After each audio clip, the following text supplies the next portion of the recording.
Fantastic. All set, Rob. Okay, very good. Welcome everyone. This is the start of the last regular voting meeting of the Board of Education for the 1920 school year. If I'm not mistaken, we do have an exec session scheduled for a few items. If I could have a motion to go into exec, I believe we have a quorum, and we just need that in second, and we can move on in. I move that we enter exec session to discuss school district matters of litigation, employee review, and school board business. Thank you, Chris. I'll second. Second by Sean, without objection. I'm not seeing any objection.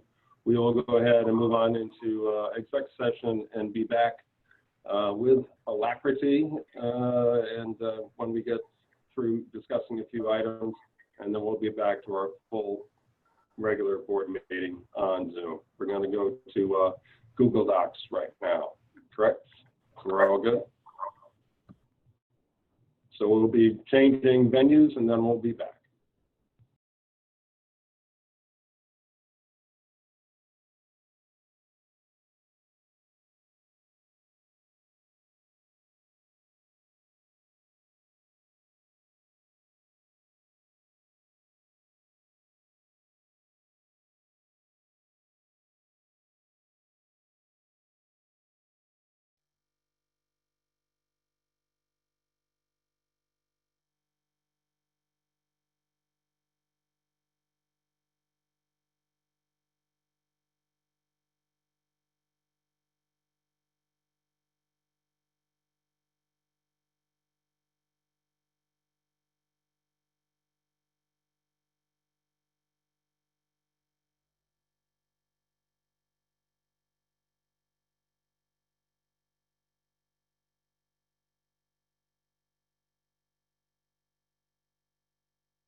How we doing, Sean?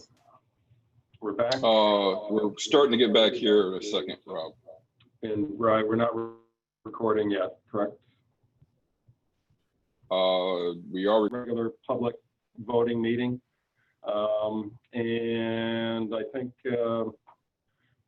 at this point, we do have a modification to the personnel report, and I'll ask for a motion to add that personnel report to our consent agenda. I will move the modification of the agenda to include a supplemental personnel report. Thank you, Maura. And a second? I will second that. This is Pat Wasilou. Pat, thank you. Great to see you. And Tricia, we will call the roll and do a formal vote, if you please. It's actually Emily in replace of Oh, hey, Emily. Tricia tonight. Well, thank you, Emily. And Of course. if you could call the roll, then we'll vote on the modification to the agenda. Certainly. Rob Ainsley, Yes. Erin Croy, Yes. Sean Eversley Bradwell, Yes. Eldred Harris,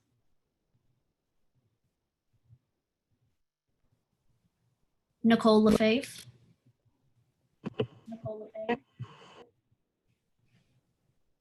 Moira Lang, Yes, Chris Malcolm, Yes. Ann Reichland, Yes. Patricia Wasilou. Yes. I believe the motion passed, and so we'll, that modification has been added, and so we'll move on.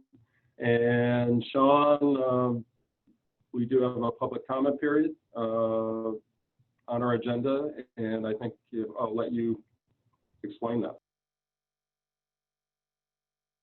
Yes. Hello, folks. As much as possible, we're asking folks to use either the raise hand feature or some indication to let us know that you'd like to speak. This is the public comment period where folks have 3 minutes to speak with the board. So hopefully you have some access to make this happen.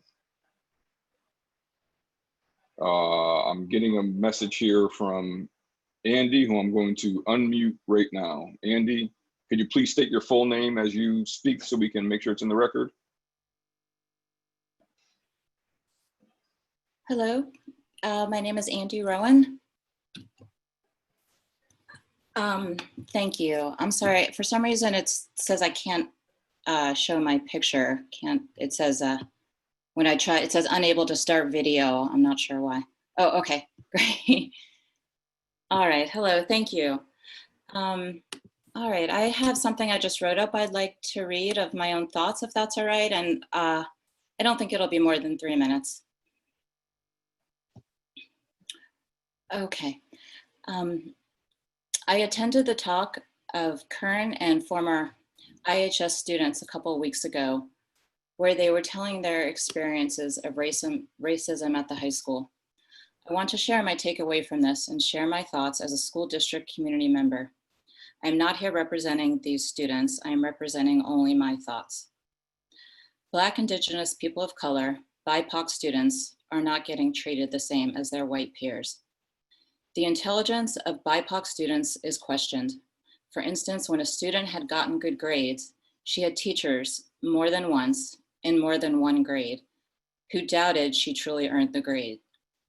There are lower expectations for these students. Tokenism exists.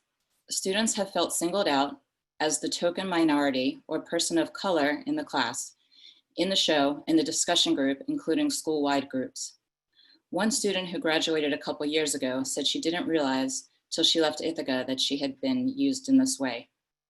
Students expressed feeling silenced. The curriculum is missing authors, history, and role models representing these students. Media and advertising, books with stories and pictures are also lacking in representation. This could start in elementary school. BIPOC students have felt they are being policed more than white students. Being followed by a particular staff member when there was no apparent reason or problem the student had encountered or expressed.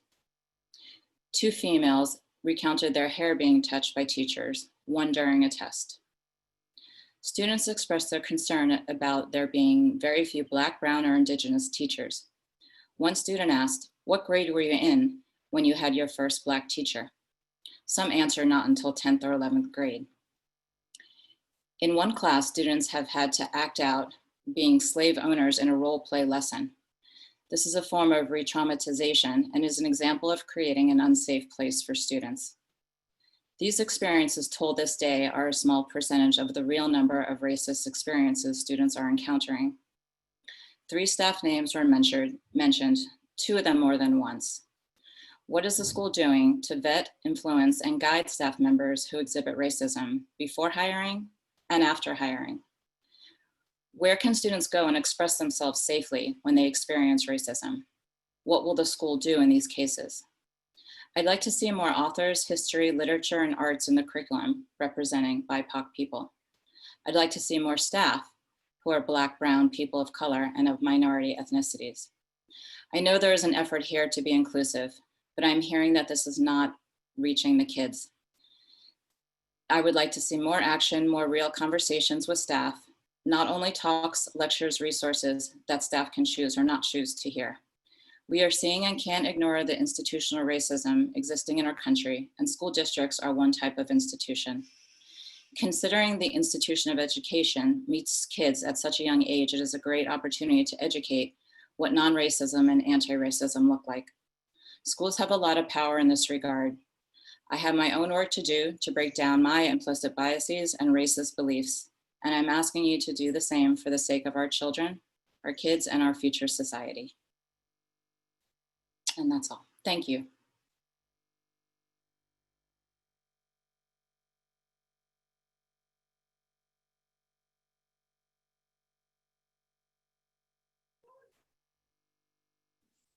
You're muted. Sean, you're muted. I can't hear you. We will now go to Beth Palace and Steve Manley.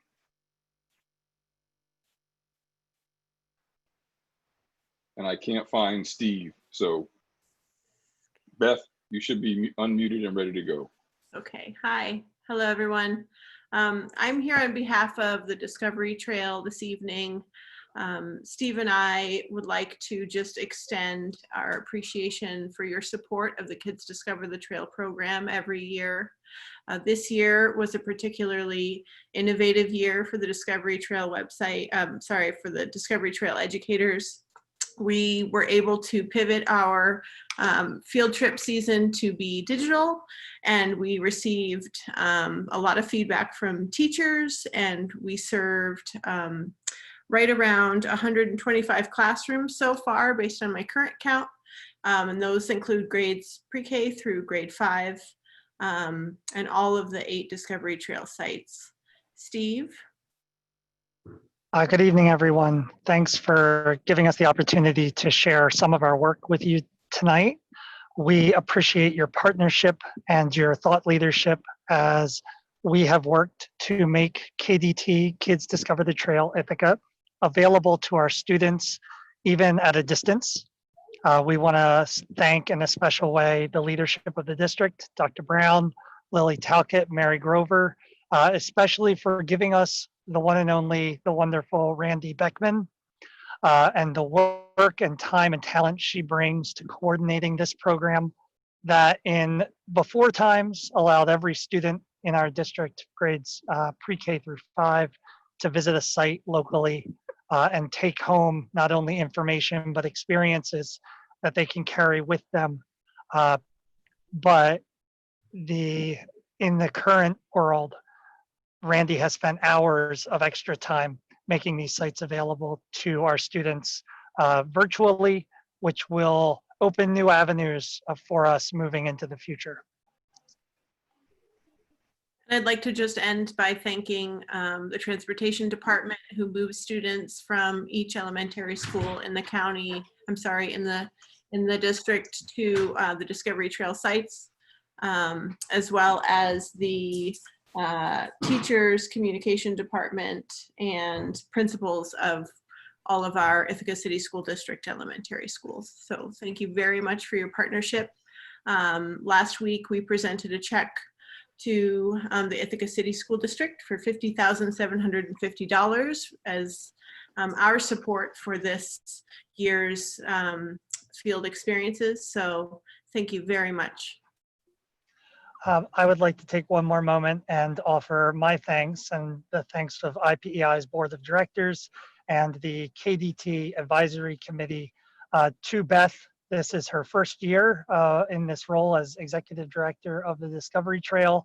And as a partner and a collaborator with me and with the district, she has taken on a huge hurdle, like we all have in managing this program and all of her programs in the new world that we have now found ourselves in. So Beth, we're happy to collaborate with you, to partner with you in collaboration with the district and continuing to make KDT Ithaca available to all of our students here in Ithaca and throughout the county. Steve.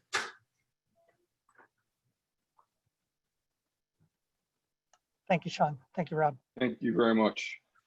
I don't know if there are other folks who wish to speak at this time.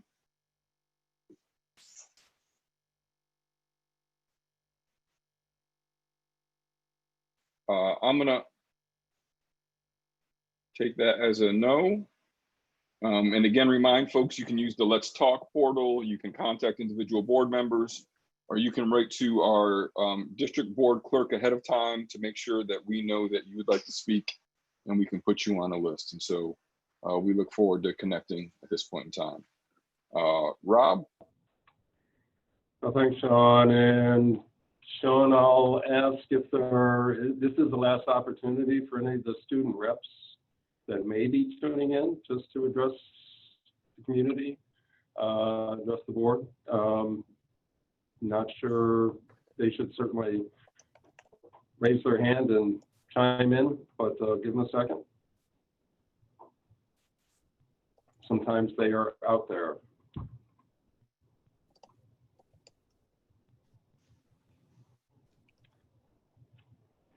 And Sean, if there's if no one's right there, then any board responses at this time? Anyone wish to share?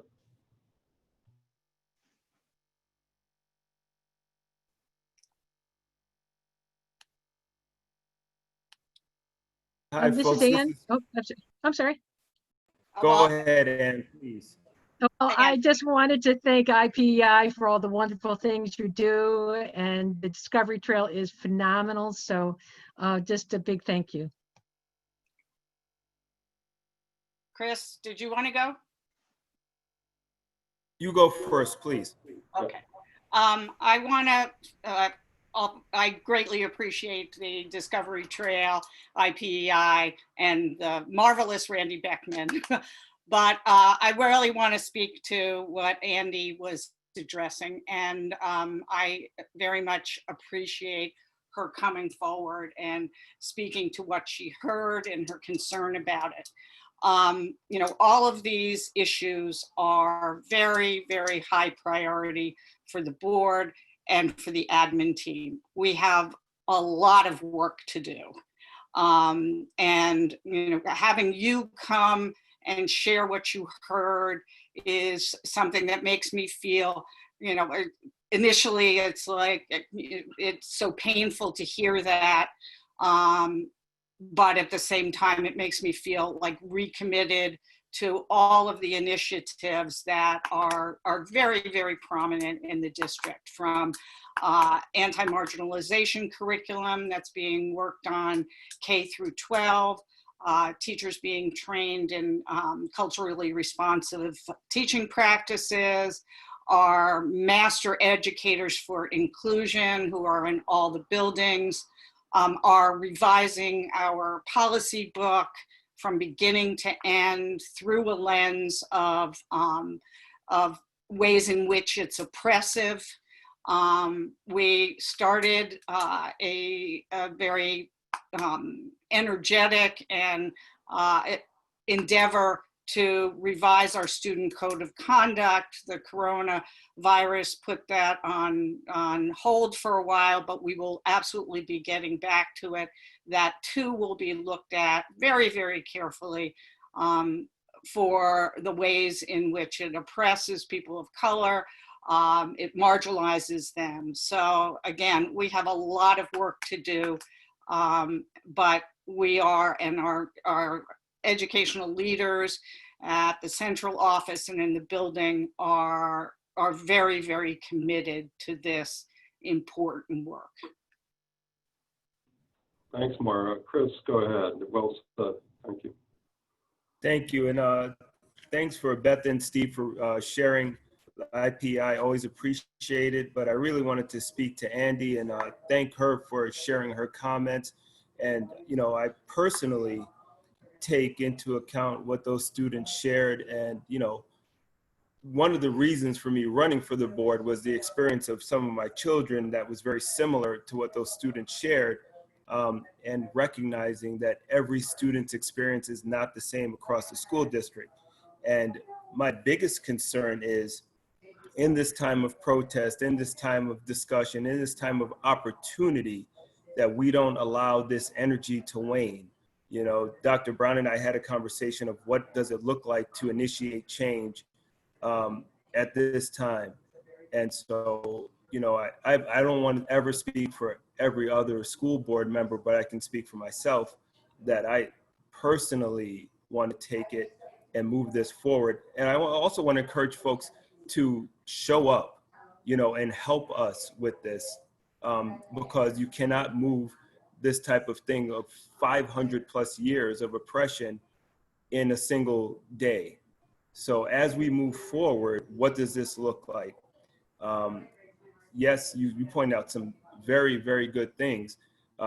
Please continue to hold us accountable. And I'm saying that out in public so that folks know that we're here and we're here to be held accountable.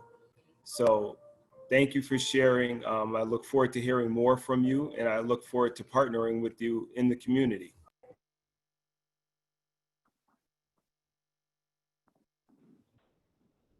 Any other board members at this time?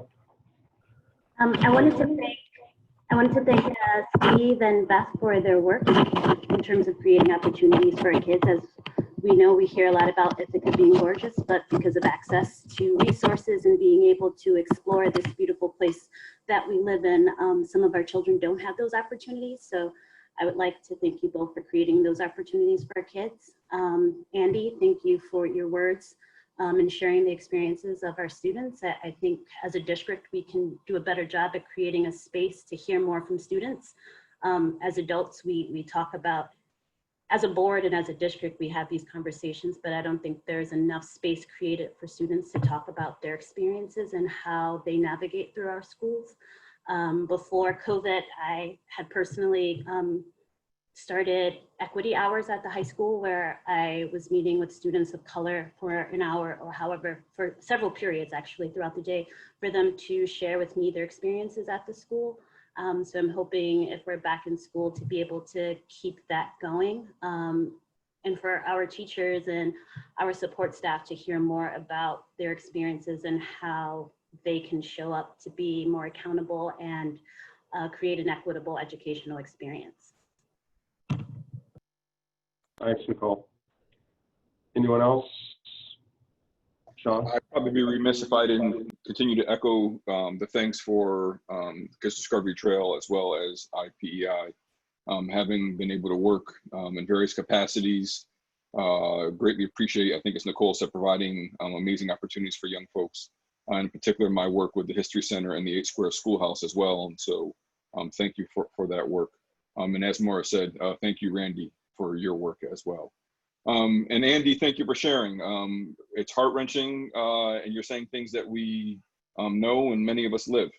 I've been trying to do this work for quite some time, realizing that the work is cyclical, that it's never over, you never reach the finish line.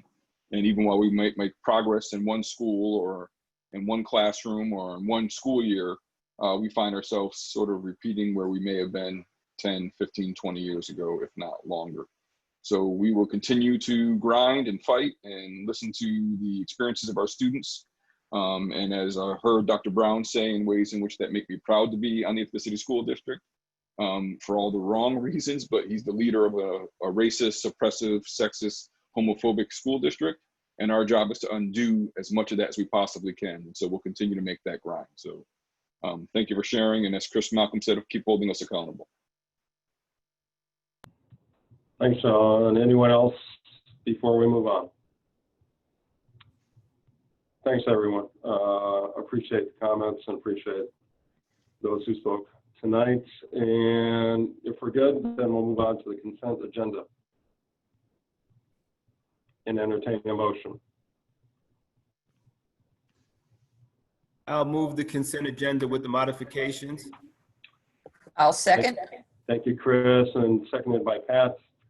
And Emily, if you could call the roll. Well, actually, Chris, well, it's been moved and seconded.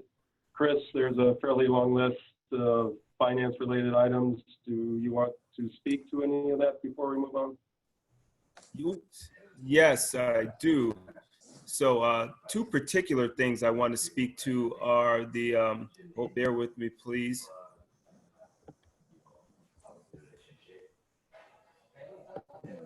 Sorry about that, folks. So we have two resolutions. One, to appropriate funds for the fund balance for the insurance reserve fund. And actually, if you tuned into the finance committee meeting, the amount that we specified in the finance committee meeting actually changed forward for this meeting. We had to increase that amount. There's also the resolution to authorize and appropriate available funds for the insurance reserve, and also for us to initiate that reserve. Two separate things. I want to give a big shout out to Ann Eldred, Brad Granger, Amanda for actually helping us. This was a long, arduous task on those folks, many trips to Albany in order for us to initiate this. So if you look at 6.8, the resolution to authorize the transfer of funds, and then the resolution for the appropriation of funds as well. Does anybody have any questions who couldn't make finance committee or? Right, Chris, it was reviewed in detail at finance as we usually do in the work session. So I appreciate the work there. I appreciate your work all year, Chris, as chair of the finance committee. Well done. So if there's no other questions, a bit of a pause if we're good. Now, Emily, if we could, we'll go ahead and vote on the consent agenda. Certainly. Rob Ainsley, Yes. Aaron Croyle, Yes. Sean Eversley Bradwell, Yes. Eldred Harris, Nicole Lefebvre, Yes. Moira Lang, Yes. Chris Malcolm, Yes. Ann Reichland, Yes. Pat Wazaloo. Yes. Thanks, everyone, and thanks everyone, and thanks, Pat, for hanging in there with us. And so, Dr. Brown, I believe. Yes, sir. Thank you for the opportunity, in Mr. your Ainsley. court, Dr. Brown. Oh, I'm not as good as I used to be, though. Thank you, Mr. Ainsley, for this opportunity. If I may, I know I typically don't do this, but I would like to make a couple of responses to the public comment and then get into some recognition of some very special people. First, thank you, Steve Manley, the IPEI, the folks at Kids Discover This Trail, an outstanding program. But more importantly, thank you to the many, many donors. I'm blessed to live in a community where folks not only vote to approve a funding request or in our budget, but then they go the extra step and they support our local foundation to provide even more opportunities for our young people. So thank you to all the donors. I'm one of them, our board members of donors, but all the donors in our community who are donating to such a great organization. Thank you, thank you. And thank you, Andy, for your public comments tonight. And I appreciated the board responses. Moira, I know I'm in a great situation when a board member can list off the number of initiatives, as well as anyone on my executive team, as far as what we're doing. We've come out very boldly and we said we are going to be an anti-racist organization. Our reorganization and our reopening plan has been framed around how do we become an anti-racist school district. That's going to be something we all are going to have to work together to do in the coming months and in the coming years. What I do know is we've been in board meetings, we've been in Zoom sessions like this one, and folks have come out to make public comments against us doing just that. So it's refreshing to hear folks come out and support us in our approaches to be anti-racist. As we talk about Black Lives Matter at School Week, as we talk about anti-marginalization curriculum, as we talk about detracking, as we talk about revamping policies, revamping our code of conduct, those things are going to cause some discourse in our community. So when we do this, we're going to need you, Andy, and everyone else to come out and speak to why we're doing it and how we can do it to meet the needs of our learners better and better each day. So thank you all. Now I'd may transition to recognizing some very, very special people. Tonight's the last board meeting to 3 people. I don't know how our school district is going to move forward without them. We're going to try. Sheila McHenry, Brad Pollock, and Mac Knight. 3 folks who've committed, a large portion of their lives to this community and to our schools. As I think about Sheila, she was one of the first people, one of the first folks I met when I moved into Ithaca. And folks said, you got to see her. She knows more about special education guidelines in New York State than any other person in New York State. And quite frankly, she does. She's forgotten more than I've ever learned. And Sheila, we're going to miss you. You've set our school district up to take the next step when it comes to inclusive practices and what we're going to do to meet the needs of all of our learners. We're here because of you, Sheila, and you're more than a decade. I think it's 20+ years of service here. Please know how much we appreciate it. And I have a little plaque for each one of y'all. It's down in my office right now. And when I can get in there, I'm going to drive out to see each one of you with a mask on, Matt, because I know you're in that protected class there. But Sheila, thank you for your service. And please know how much we appreciate you. Brad, we worked hard to get you to transition here from Elmira. People loved you down here. They didn't want to see you go. And when you got here, you did what you said you would do. You know every kid's name. You met with families. You've done an amazing job as a leader of Cayuga Heights for a long, long time. And you've been an amazing president of the IPDA. It's been an enjoyable experience to sit across the negotiating table with you, Mac, and Sheila. But the way in which you approach negotiations is something that I learned from. And please know how much I appreciate everything you brought to us. And then Mac Knight, I don't know, I took my kids into LECS a few years ago, and I showed them all the pictures on the wall in the gym. And they only wanted to know who was that big one that was down behind the basket. And I had to explain to them, that's a current employee. It's like, can you do that, Daddy? I was like, yeah, if you're Mac Knight, you can get the biggest picture up in the ICS gym for sure. Mac, I can't say enough about you, man. You've been that brother that I needed, man. For the last 10 years, you've been a great mentor and you've been a great friend. And I get emotional when I talk about you, man, because I don't know how it's going to be without you walking in late to my meetings now, or when you always knew when I was not having a good time, or when I was in an interesting place, and you would come over and you would say something cool, man. I'm going to miss you. I love you. Thanks for being a great friend and the leader that you have been for this community for so long.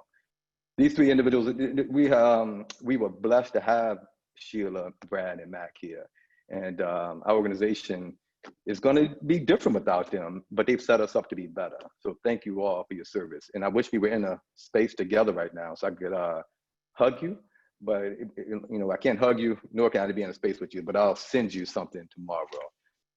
Thank you. Now with that, we're transitioning these amazing leaders to a better place in our community. And we're transitioning some folks in, and thanks to the board and your support of our recommendation tonight, I'm so excited to announce some new leaders. First, we have Jen Gondek. Jen Gondek is currently a master educator for inclusion in our school district. She's been at Enfield and Northeast. Tonight, the board approved, she will be now the new director of special education. And we're so excited for Jen. She's one of the state's leaders right now when it comes to inclusive practices, culturally responsive practices, and how to be an instructional leader. She's going to be transitioning in. She has some big shoes to fill with you, Sheila. And I know y'all have worked together already on quite a few projects, and I'm looking forward to her now transitioning to be our new director of special education. And this next person, the folks at Cayuga Heights, I must start with, I appreciate your patience We started the process to replace Brad. We knew it was going to be hard to do. We needed plenty of time to do so. We started a long time ago, and then our buildings closed, and issue after issue came up where it's delayed our processes. But as we promised, we are going to be able to appoint a principal at Cayuga Heights before the end of the academic year. And I'm so excited to appoint Lisa Shahasa-Bude as the next principal of Cayuga Heights. Lisa's been a classroom teacher for over 30 years. I think she came to the Ithaca City School District back in 1988. She was the district's first teacher on special assignment for culturally responsive teaching practices. She's currently serving as an instructional coach for equity, inclusion, and innovation. People know Lisa. She's been around here and doing great work for many, many years, and we're super excited about her transitioning into the role as principal at Cayuga Heights. So with that, we're transitioning some amazing people, talented people out of the organization tonight. They're going to be community members, and I'm looking forward to tapping into their expertise as community members. And I'm super excited to appoint these very, very talented educators to take their place and keep the ball moving, Rob, as you would say. With that, thank you for this opportunity to share, and we're looking forward to learning and growing with each of you. Thank you. Thank you, Dr. Brown. Team, Rob, can I ask for a point, probably out of order? Sean couldn't unmute me, so I didn't get a chance. Sean didn't get a chance to unmute me, so I didn't get a chance to respond to the comments earlier. It was purely accidental, Eldred. No, I didn't realize I hadn't changed the name of my device, so my mea culpa, but I would like to speak to the words that were said earlier, if that's okay with you all. Go ahead, Eve.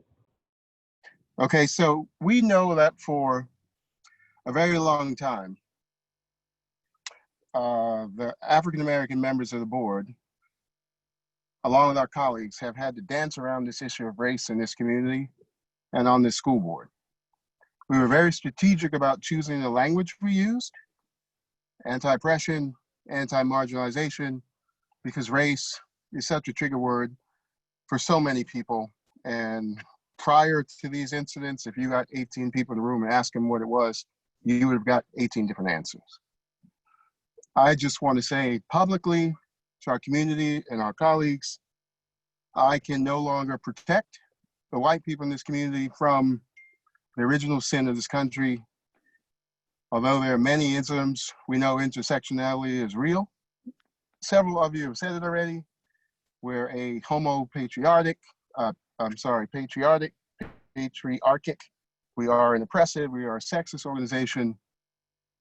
We've only seen constantly one thing be so contentious that it continues to burn city after city.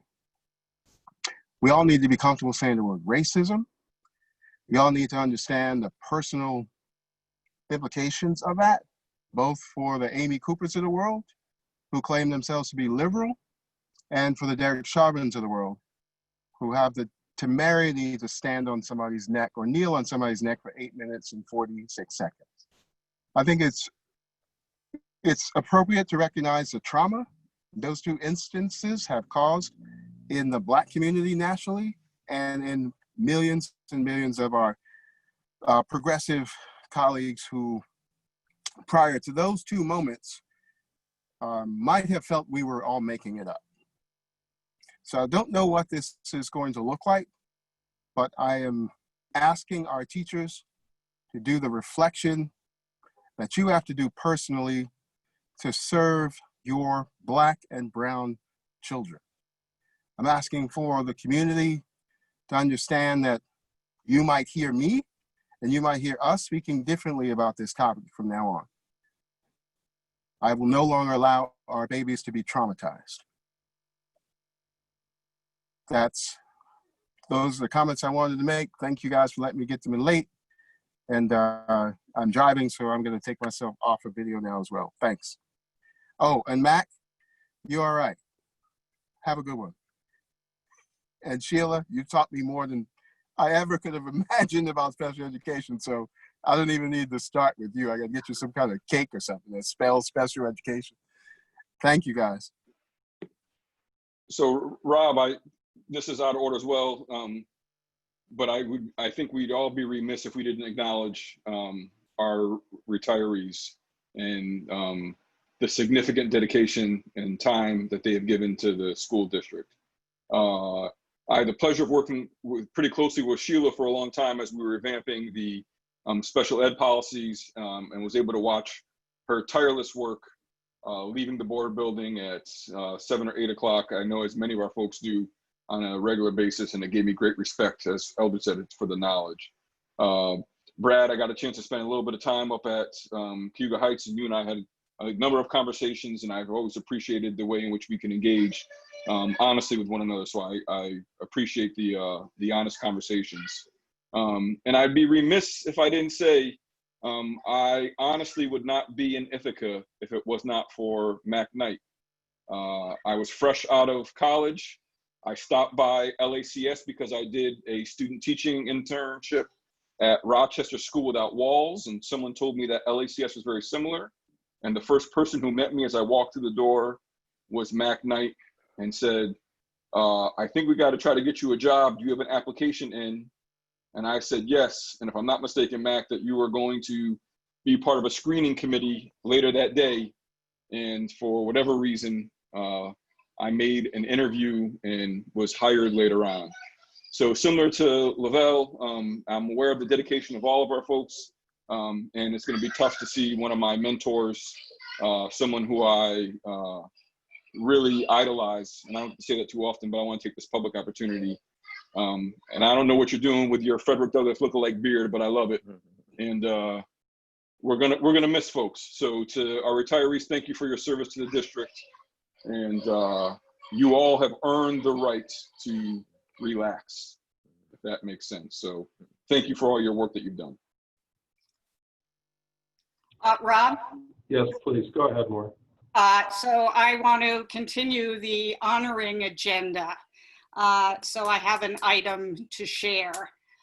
Years ago, the Board of Directors of Central New York School Boards Association began a tradition of honoring a local board member from each of its component BOCES. And ours is the TST BOCES School Boards Association, and I'm the Ithaca representative to that group. So we recently voted to nominate one of our Ithaca School Board members for this award.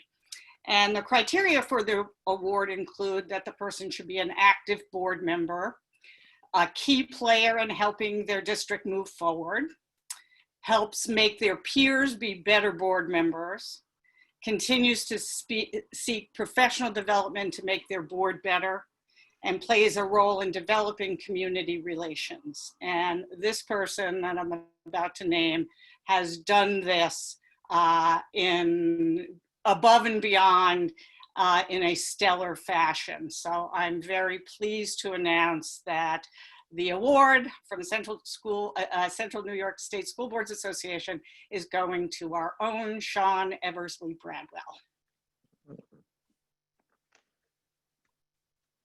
I'm going to turn my camera off.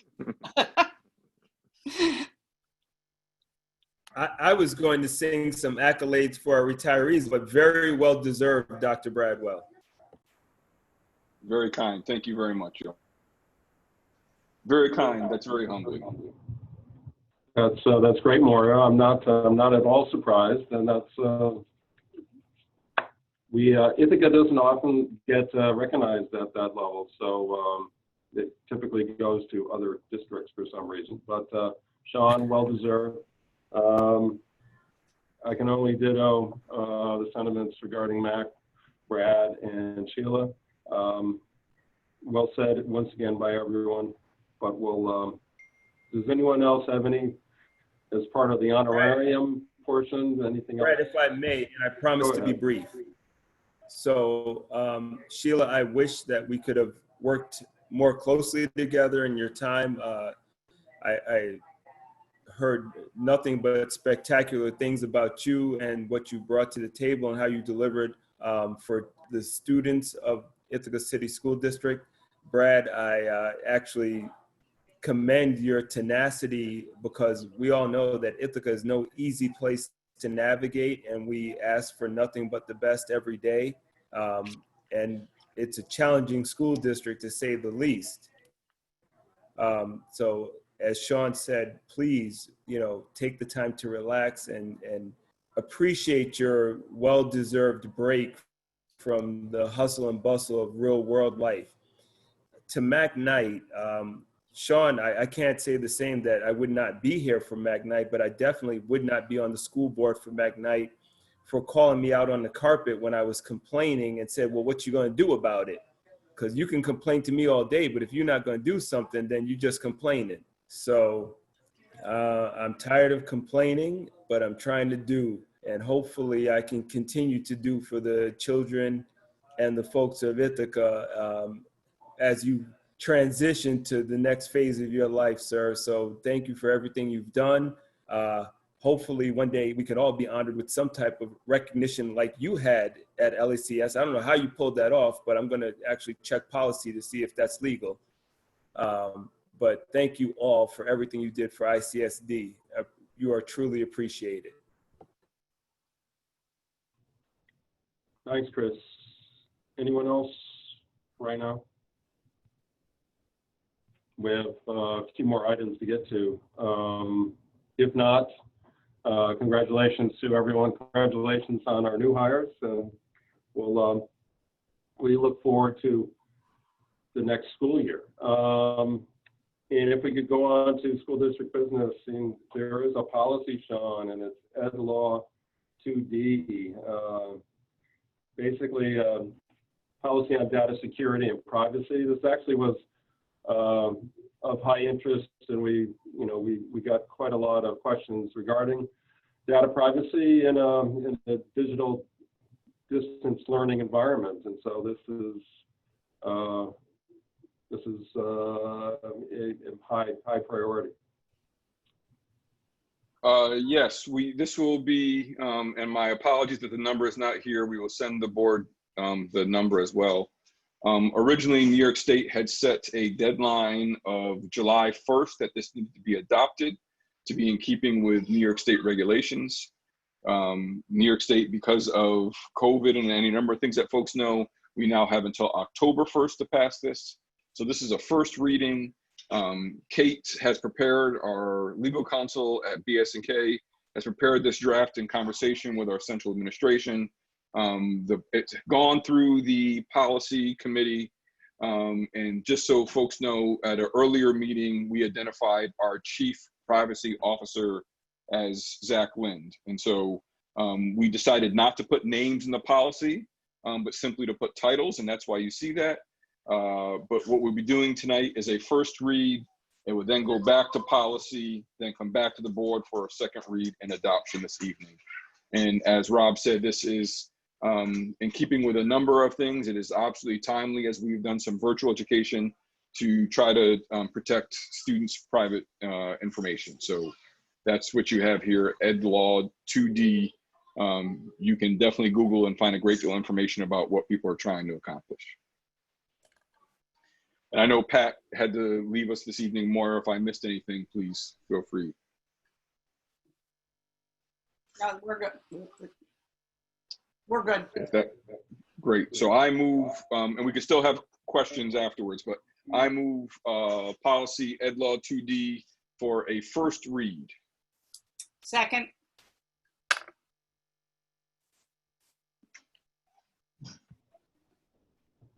Moved by Sean, second by Maura. It's my recollection, Sean, a lot of this was fairly boilerplate right from our attorneys. It's been vetted quite a bit, but it is a first reading, and there will be other opportunities to dig into it. Sean, when do you expect adoption? Are we going to? It will be during the summer at some point, or? It will definitely be. Am I still? It will definitely be after our reorg meeting, since we're not in an immediate hurry. We will have another policy meeting, whoever is on the policy committee, and then we'll bring it up for adoption. Right. Okay.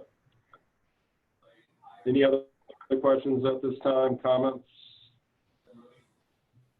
Not hearing any. Emily, if you will, we'll go ahead and vote. Certainly. Rob Ainsley, Yes. Erin Croyle, Yes. Sean Eversley Bradwell, Yes. Eldred Harris, Yes. Nicole Lefebvre, Yes. Moira Lang, Yes.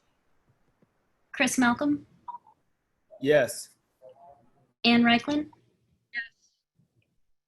Pat Wasilou. Thanks, Emily. Pat had to step out, so that motion does pass. And we'll move on to the academic calendar discussion and adoption.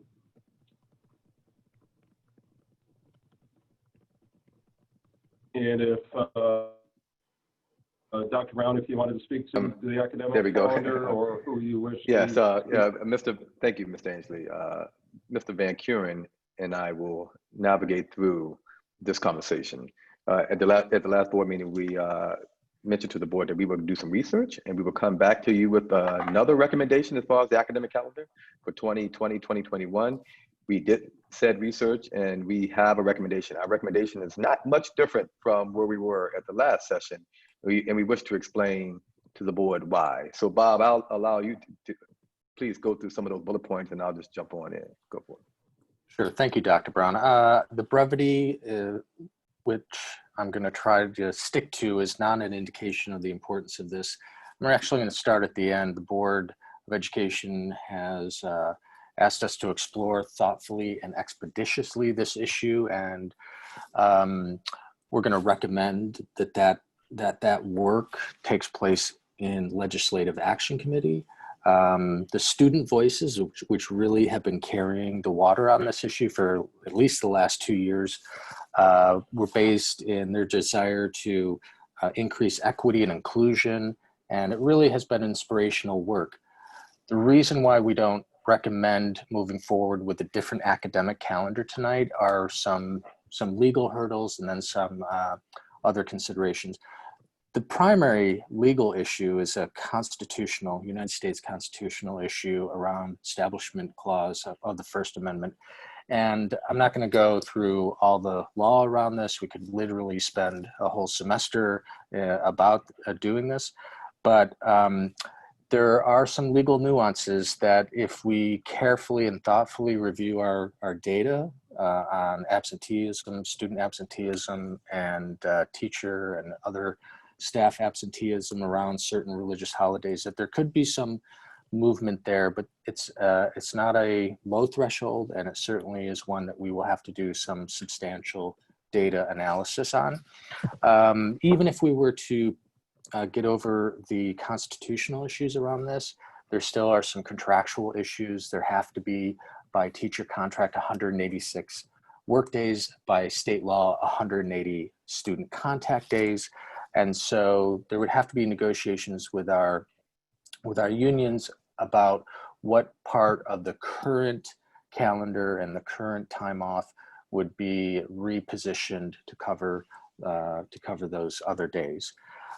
We also have upwards of 160, 180 students who attend BOCES. So even if we were able to overcome the first constitutional hurdle and then the contractual hurdles with our negotiation with our unions, we still have to figure out more broadly on a regional level, what can we do with BOCES, what can we do with our students who attend BOCES to help them share in the benefits of this exploration. So I think I hit all the bullet points for that, Dr. Brown, and again, hopefully we can keep working on this in a diligent and thoughtful way in legislative action. Thank you, Bob. Again, team, we were looking forward to bringing you something substantially different. And we always like to under-promise and over-deliver. And this is one of those cases where we didn't deliver on what we said we would, something that would be substantially different. But we hope to work with the board and the community over the coming year to think through this in a deep way.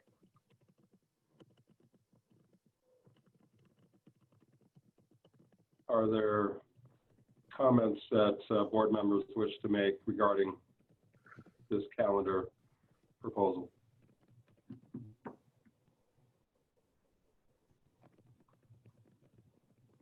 One quick comment that I'll make is folks probably are noticing that there is movement across New York State to identify various holidays. One includes Juneteenth. Another one includes the Lunar New Year, both of which are non-religious and would not be beholden to the constitutional expectation. And then lastly, and I say this with great reverence, being raised as my father is a deacon in a church, that I said to my board colleagues previously, I also struggle that our calendar is already based on a particular religion. And so I continue to struggle with whether or not we can acknowledge people's faiths, and I understand the difficulty behind that. And we already have a calendar which is rightfully situated within a religious perspective. And so I'm looking forward to us being creative, innovative, and leading the state in ways in which we can affirm more and more students. And I'm not referring to people's religious beliefs, but much more importantly, cultural and or holidays of great significance. I just want to thank Ann Reichlin. At our last meeting when we discussed the calendar, I was very, very enthusiastic about moving ahead and quickly at looking at an alternative calendar. But Ann spent some time to compose a very thoughtful email to the rest of us, which she entitled Musings on the Calendar. And she just, brought up many, many good points. And I realized that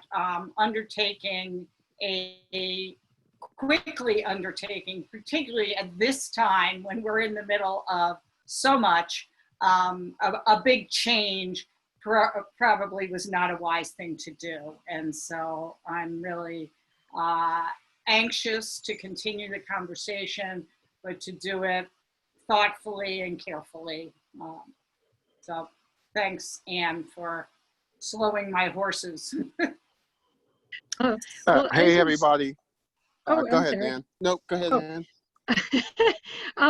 I'm excited to think about looking at the academic calendar, and I think it's a really good idea. And I think it's good to put part of that process into legislative advocacy, and really happy to take that on. But I'd also like to suggest we maybe even set up a more specified committee to look at the calendar in a much deeper way than only in terms of legislative changes.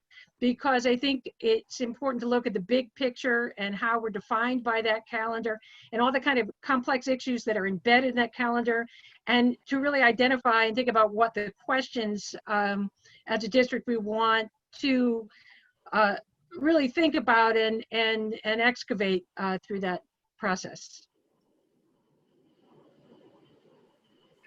Hey, team. I just wanted to make sure we give a nod and a shout out to the young people, for the students who prompted this conversation. As adults, excuse me, as adults, we would not have been having this conversation without you. So thank you for that. And also want to say to you all, again, to young people, we've developed some legal fictions, which means we've made stuff up to protect a certain culture's valued days as it stands now. And I do agree with Ann and Dr. Brown and Bob that we're going to have to think long and hard about how to do end around those earlier decisions. So we hear you. We're going to put our nose and our brains to the grindstone and see if we can come up with a solution. Thanks.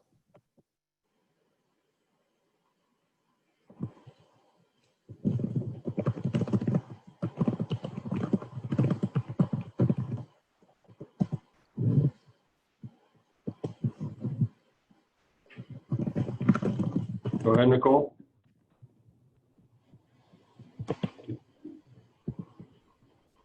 Anyone else? Are you good? Yeah, you just popped up, so you're all good. Anyone else wish to comment? The calendar certainly was also based on an agrarian economy, which, since I'm the only farm boy I know, there's not that need to take the planting and harvest season and the summer seasons off, but that's another conversation. But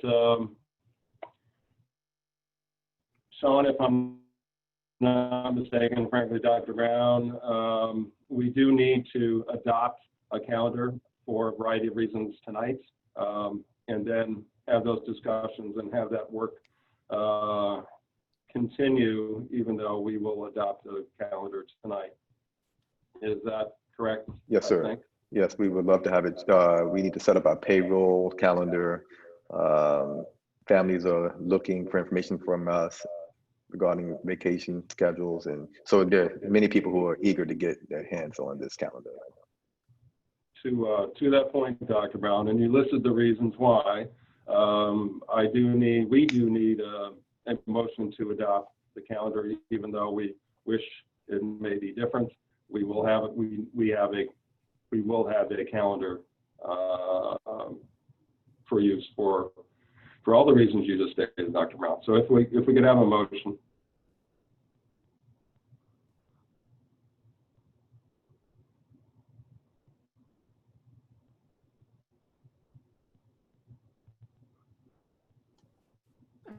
Okay, if no one's saying, I would like to put forward a motion that we adopt a calendar for the 2020-2021 school year. That is the academic calendar. Thank you, Ann. Moved by Ann. Second? I'll second. Second by Sean. If there are no other comments at this time, then Emily, if you would please. Robbie Ainsley, Yes. Aaron Croyle, Yes. Sean Eversley Bradwell, No. Eldred Harris, Yes. Nicole Lefebvre, No. Moira Lang, Yes. Chris Malcolm, No. Ann Reichlin, Yes. motion passes. Thank you, Emily. That helps my counting, so I'm glad you did. So calendar passes, and there is work to do, much like many other items that we have work to do. And Sean, that work can't start until we have a board reorganization meeting to set up our board for the next school year. And everyone, we need to decide when and where that will be. And it has to be, I believe, if I'm not mistaken, between July 1st and the 8th by state law.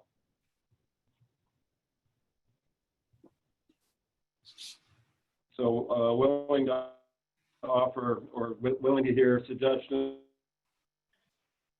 So Dr. Brown, maybe for your team. Like 9 o'clock. Go ahead, Sean. I see July 7th is listed here. Tell us a little bit more about the thinking of Tuesday, July 7th as a recommendation. Oh, that is not a recommendation. I'm unclear about why a July 7th would be there. So we're open, we work at the pleasure of the board. We'll be wherever you tell us to be. And next week is good for us. And the 7th is good for us. So just tell us what you wish. Board colleagues, this is probably time for us to take a look at our respective calendars and think about it. I have always been a fan of having our reorg meeting prior to the July 4th holiday break, but does not mean that that's what we have to do. And Rob, what were the dates again? Was it July 1 to July 8? Is that the time frame? I believe so, yes. It has to be in July.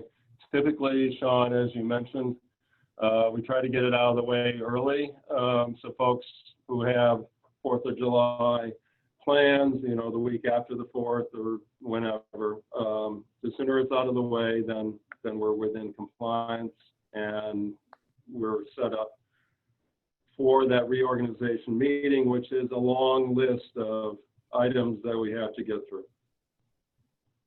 We have done it in the a.m. That may not work for everyone. Do we need to do it at night, or do we need to come in the morning, get it done, and then we're free for a bit? We typically like to give administrators a bit of a breather. We will come back and have a meeting in July, a voting meeting in July, to take care of items. It's not a secret. There's a lot of work to do if we are going to reopen. When we reopen in September, according to the calendar that we just adopted. So, but it's good to for everyone just take a break. But open to suggestions. And we can. Dr. Just a question. This meeting would be online, right? A Zoom meeting or a Google meeting, right? As opposed to in person? That is part of the decision tonight, I would think.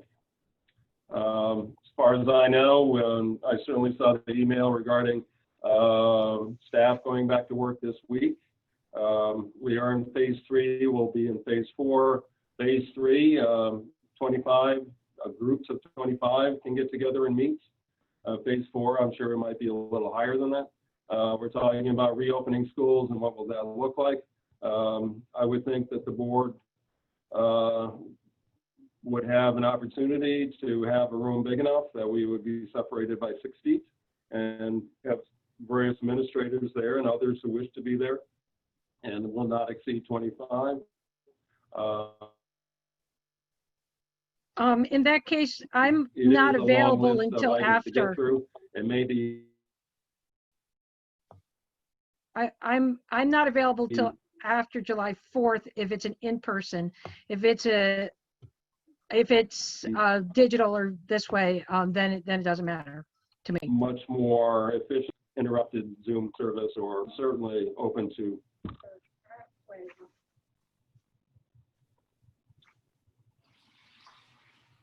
Go ahead.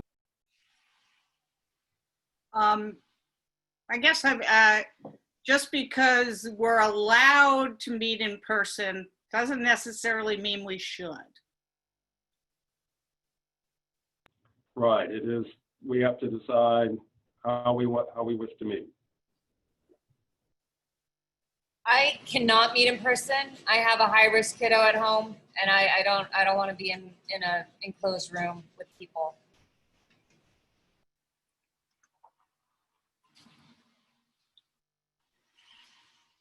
For some reason, colleagues, I have on my calendar, and I don't know if this may be a holdover from last year, Wednesday, July 1st at 9 a.m. Again, I have no clue where that came from, but that's what's on my calendar. Do we have a preference for a day and time? And maybe we can start there. If I may, we will be ready by Wednesday at 9 a.m. That date sounds good to me, although I'm not offering a recommendation. I like it. It's fine for me. I'm available. Let's make it happen. I'm available if it's not in person. Right, and it's you know, I will be at my desk where I am right now at 9 o'clock on July 1st, so it's not a problem. So I don't know that we need official board action. We can So I think it's right. I think it's a consensus that, you know, I think with everyone, it's if that's a good date, then I think we set it July 1st at 9 o'clock.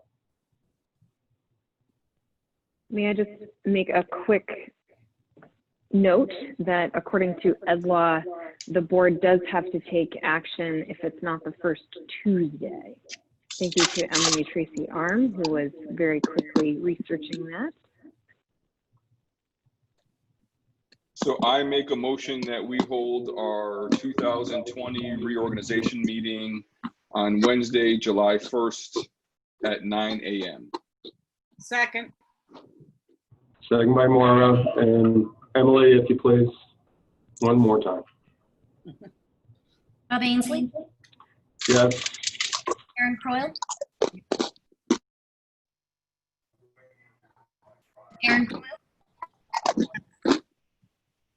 Sean Eversley Bradwell, Yes. Eldred Harris, Yes. Nicole Lefebvre, Yes. Moira Lang, Yes.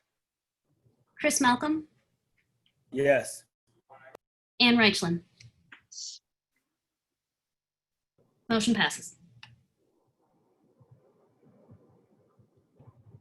Thanks, Emily. So we're set, and we'll have the agenda ready to go, I'm sure. And so, Ann, if you're ready, we're going to look at the submission of the resolution to, and go for it. You know what it's All all right. about. And So we actually have two issues, that one that's on the agenda and one we could do maybe as the other discussion item. The one that's on the agenda is following up on last meeting's actions, in which we wrote a letter to support a change to a law that would allow the registry for vaccinations to work more effectively. We received responses from Senator O'Mara's office and Barbara Lifton's office, and we also sent this to NISBA to ask them what next steps we could next take. One of their responses was that should there not be enough time in Albany at the end of the year, which that looks like that's the case, that it might make sense for us to propose a resolution to NISBA, to the resolutions committee, that would recommend the whole school board association taking on this issue for them to advocate for this change. So what we're asking, what I'd like to do is ask basically for permission from the board to submit a resolution to NISBA for that purpose. So I have a formal resolution language that Kate wrote up, so I don't know if you want me to just go ahead and do that, which I can. So not hearing anything, I'll just say that, the language is, be it resolved that the Board of Education of the Ithaca City School District hereby authorizes the board's Legislative Advocacy Committee to submit a resolution advocating for amendments to Section 2168 of the New York Public Health Law as previously discussed by the board for consideration by the Resolution Committee of the New York State School Boards Association. So that's what I have. Sounds good. is that a second, Maura? Sure. Second. And you did make the motion, right? Yes, you read it off, and good. Moved and seconded. And Emily, if we have no other, are there any other questions regarding the resolution before we vote? Not hearing any. Emily, go ahead. Rob Ainsley, Yes. Erin Croyle, Yes. Sean Eversley Bradwell, Yes. Eldred Harris, Yes. Nicole Lefebvre, Yes. Moira Lang, Yes. Chris Malcolm, Yes. Ann Reichlin. Yes. Very good. Thanks. The motion passed. And the letter that really was the genesis of the resolution that we just passed is attached to the board docs, and that was a letter that's being generated to actually go out to the various folks, O'Mara, et cetera. So That's right. that is on the agenda. Is there any? Oh, no, the other letter. Yeah, it's a different letter. It was one that was on in a board meeting, it's a while ago, a few meetings ago, and has to do with the Medicaid waiver. And Erin is more fluent in this topic. But what we're discussed in legislative advocacy today is what we would like to do is basically get the permission to eventually send out this letter without sending it out right away, And what we'd like to do is look for some community partners that would be interested in maybe working with us on this issue, simply because a letter alone might just not go that far. So what we're hoping is to finalize, have the letter written up and ready to go that we could then share with people that might, like BOCES, who might be interested, who might have people in their own communities that have this as an issue. So I don't know, Erin, if you wanted to say a couple words on that, on the Medicaid waiver. Sure. I mean, I can briefly, for anyone who doesn't recall it, it's quite complicated, but not. So, so families, students who have disabilities have been really heavily impacted by the pandemic.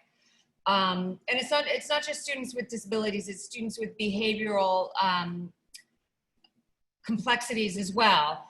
And so what we're seeing is that families are needing to help their students with distance learning. Families are needing to help these students with everyday things in their lives. And many of these families have something called a Medicaid waiver, which is through the Office for People with Developmental Disabilities.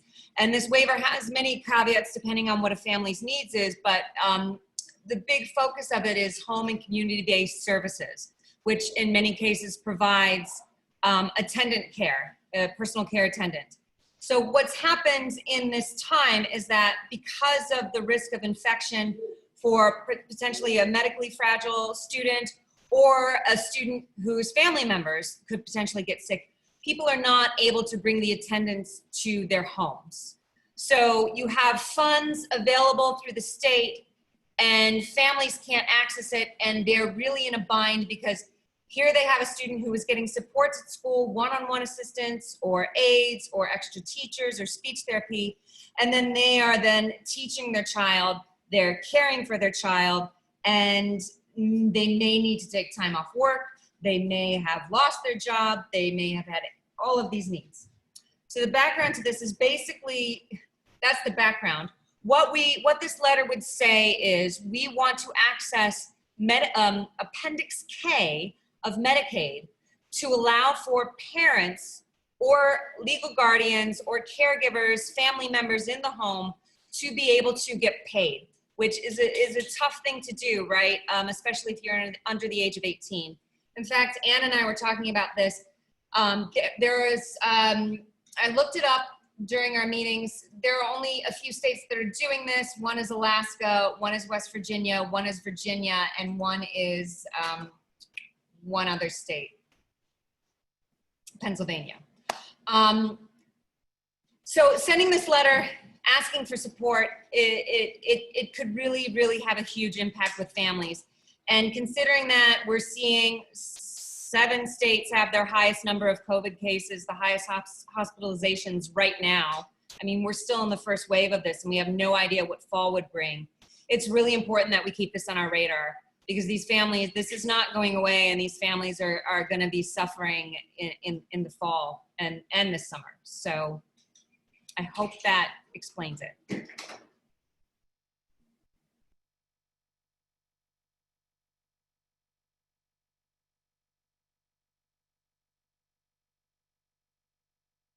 Just to follow up on the letter was actually in a different, attached to a different meeting. So the letter itself is in board docs.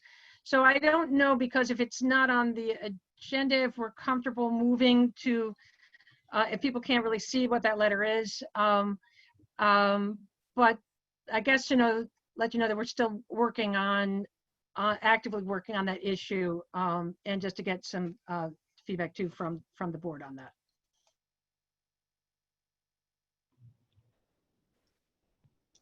I think a way to work around this Go ahead, Sean. would be for us to make a motion that authorizes the Legislative Advocacy Committee to send a letter. And if any board member after the meeting reads it and wants to add their name, they should feel free. But since the Legislative Advocacy Committee has vetted the letter a couple of times, as I understand it, that's the motion that I recommend we make. Sounds good to me.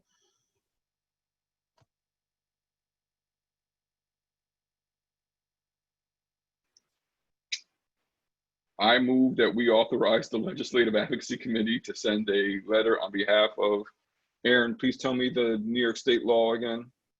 OPWDD, or Medicaid, sorry, it's the OPWDD waiver, Medicaid waiver? Yeah. Yes, as Aaron stated.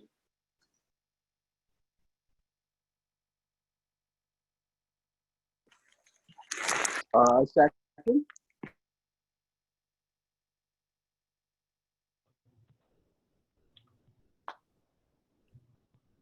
So we have I that broke up on my system a bit. So Sean, are we good to go? We're voting on the motion?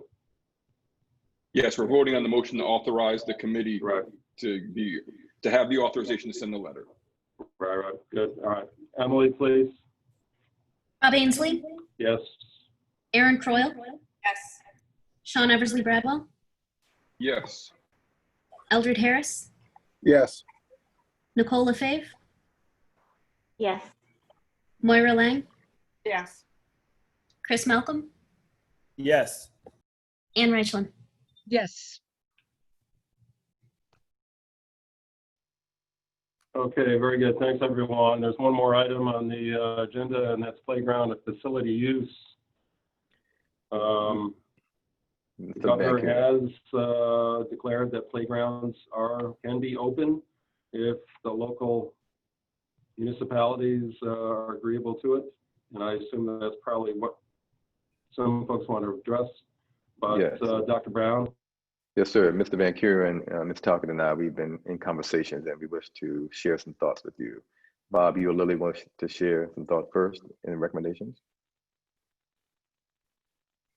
Sure, thanks. And I'm going to ask Carrie to join us as well, Carrie Burke. So I'll unmute her as well. Thank you. Wonderful. So yes, we have been in communication with the Tompkins County Health Department weekly, which has been really wonderful. We very much appreciated their collaboration. Frank and Karen have done an excellent job, I think, guiding our community and also guiding us as well. We are moving toward potentially a phase 4 reopening within our community due to the great work of the folks within Tompkins County, frankly, really adhering to hygiene practices, social distancing, mask wearing, etc. And so Carrie's going to walk through where we are and some recommendations around that. Thank you, Lily. Good evening, all. As has been said, New York State allowed for the reopening of playgrounds in phase 3 at the discretion of local governments and agencies. So in a call with the County Health Department earlier this week, they confirmed the city of Ithaca had not yet opened theirs due to maintenance staffing considerations. During phase 3, our tennis courts and other outdoor facilities have been accessible to community members. So with entry slated this Friday into phase 4, schools are able to reopen per the governor's guidance. And as of July 6th, select low-risk youth sports will be allowed in our region per the governor. So therefore, we are considering the use of our facilities, including playgrounds and other outdoor spaces, by students, families, and community groups. The health department indicated that they would approve use of our facilities with the appropriate precautions in place. So in line with this, we'd like to proceed in a uniform manner with making accessible all of our outdoor facilities for use by students and community members, whether allowing for outdoor youth baseball or softball, community food distribution through some of our local pantries, or even we've been approached about conducting a film night at the LACS Outdoor Theater or similar community activities.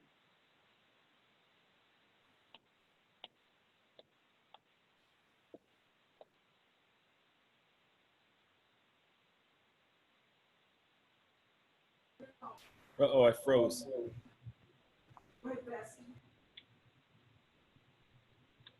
So certainly I'm all for it.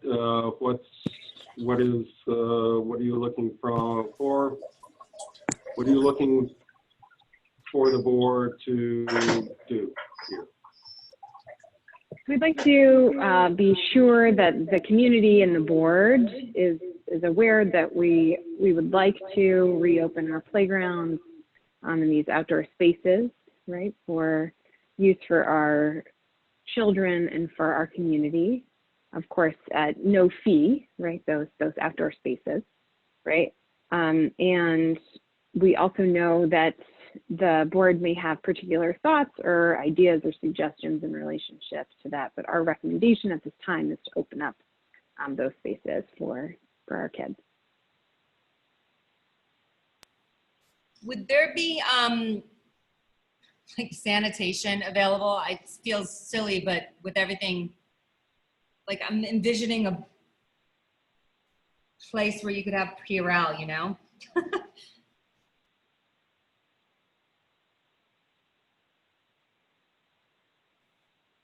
Yeah, excuse me. I think our thought was to get some dispensers and place them at various locations. That was the word. I couldn't think of dispenser. No, that's okay.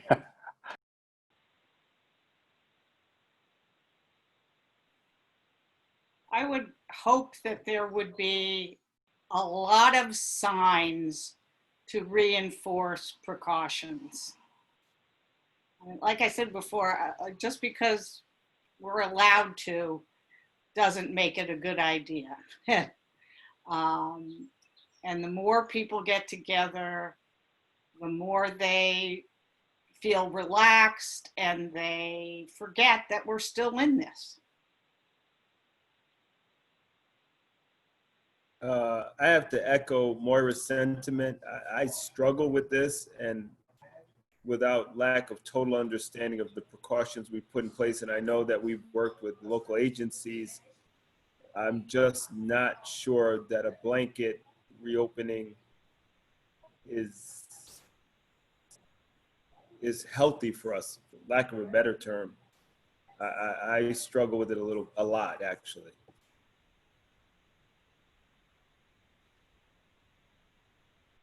The key for any organization dealing with this on a few different levels, but certainly for the district and for other organizations that have outdoor spaces, is to work very, very closely with the health department. It is really following all guidelines from the Tompkins County Health Department regarding any of our outdoor spaces and indoor spaces as we continue to move forward into phase 4. So I think it's, you know, community is looking for us to open up certainly some of our spaces, and frankly, a field is, you know, is fairly large, and there's an opportunity to use a field and be physically distanced by not only 6 feet but by many times that. So I think, again, it's working very closely with the health department as we reopen spaces, and that will be our guideline and our mantra, regardless of whether it's indoors or outdoors. Mr. Malcolm, I definitely understand and appreciate your caution, given that you see thousands of people per day and see some of the care, and probably more importantly, some of the lack of care in which people treat what's taking place. And so the caution makes sense. I think what we also know is that if the health department has issued permission from spaces to open, that we will not be able to stop the spaces from being utilized. And so the real question becomes, what are we putting in place? Not can we stop folks from using the spaces? And so I don't like thinking this way, but in terms of liability, a sign that is easily read, if at all possible, about what the risks may be for utilizing the space. I definitely think if it's possible, though I don't see this going well, hand sanitizing stations, I don't think will make a week, but maybe I'm wrong about that. But I think there are some things that we can do to try to minimize the risk to whoever's using it, particularly young folks, as well as for being real, the liability, so we're in complete compliance with the Tompkins County Health Department. And I think this is going to be something in some regards, sort of a, for lack of a better word, a trial run. We're going to be negotiating this balance for the next 5 or 6 months, if not longer than that, in terms of space, safety precautions, distancing, all those things, right? So there may be some lessons that we could even take away in a smaller, more confined space. And I know, Rob, similar to a field, right? But we may learn some things about what a field looks like and how we may be able to use that for the reopening this summer. But I appreciate the strong caution and concern. Yeah, thank you. And I realize at the end of the day, the health department is not responsible. We are, and we're hand sanitizer or anything. So, they can put the protocols in place, but it's up to us to enforce them. So that's my general concern.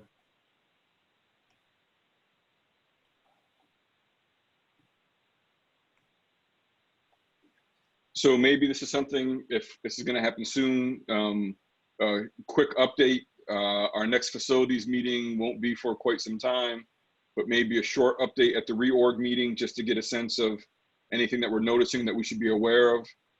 That seems like to me that would be an issue of some importance for us to check in about. Wonderful. That sounds good. We'd be happy to do that. Thank you.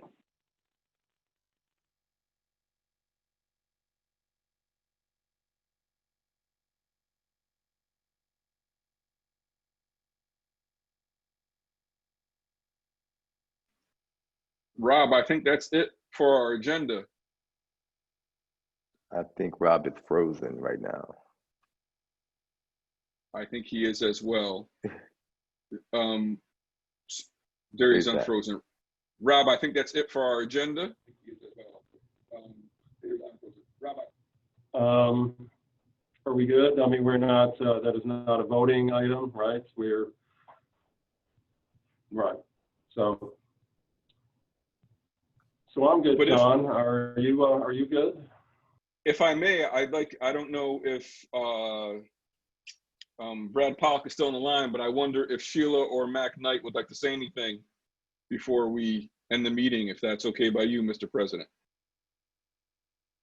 No, absolutely. We should have embarrassed them long ago.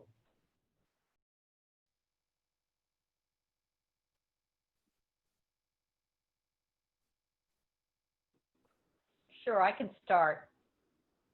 Go ahead, Sheila. Okay. I just thank you for your gracious words. It's been a ride. It's been wonderful, wonderfully challenging, wonderfully rewarding, and I couldn't be more honored to end my career with Ithaca City School District. So thank you very much, and I really appreciate that your confidence in me over the years, and I'm so glad that Jen Gondak will be taking over the reins. She will do a wonderful job, and I just hope she enjoys it as much as I have. So again, thank you so much. Yeah, I just want to thank the people on the board currently for bringing me back to Ithaca. As you very well know, I started out at LCS, as Sean indicated, and I left for a brief spell, and I had the fortunate opportunity to run into Mr. Bob Van Kuren during their absence. And in that absence, he also changed from Elmira to Ithaca and was instrumental in bringing me back. And so the current board members, I want to thank you for giving the opportunity and trusting in me and working with the children of Ithaca and the community, the people of the community to make a change and make a difference, in all the work. And I'm very excited about what's happening now. Even though I'm retiring, I still want to be an integral part of moving this work forward. Something that's very near and dear to me, particularly our Black and brown babies, that are still in the hands of those that I leave behind. So I want to say thank you to all of you. Some of you I know more intimately and well on a personal level, but I think most of your names does resonate with me in terms of my experience in Ithaca City School District. And again, thank you very, very much.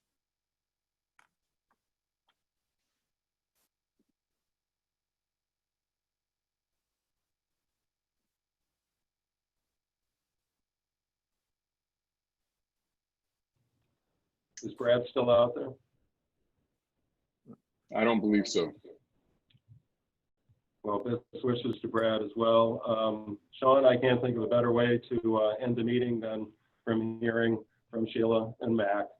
And that's it for me. And we will, this board will get together on July 1st at 9 o'clock and have a great rest of the night, have a great rest of June, and we will see everyone soon. Mac, great to see you. Sheila, thank you all.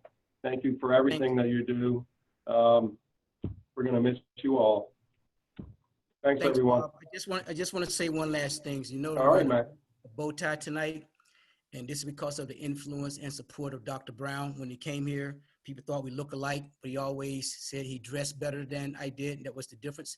So I tried to replicate, Dr. Brown's style tonight by wearing a bow tie, and that's because of the influence that he's had and my professional experience here, more than important, the support he's given me as a building principal. So, Dr. Brown, this is for you.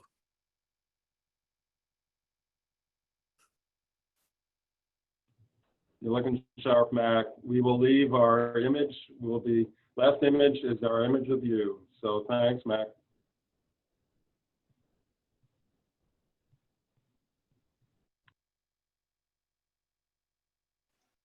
Have a good night, everybody. We'll see you soon.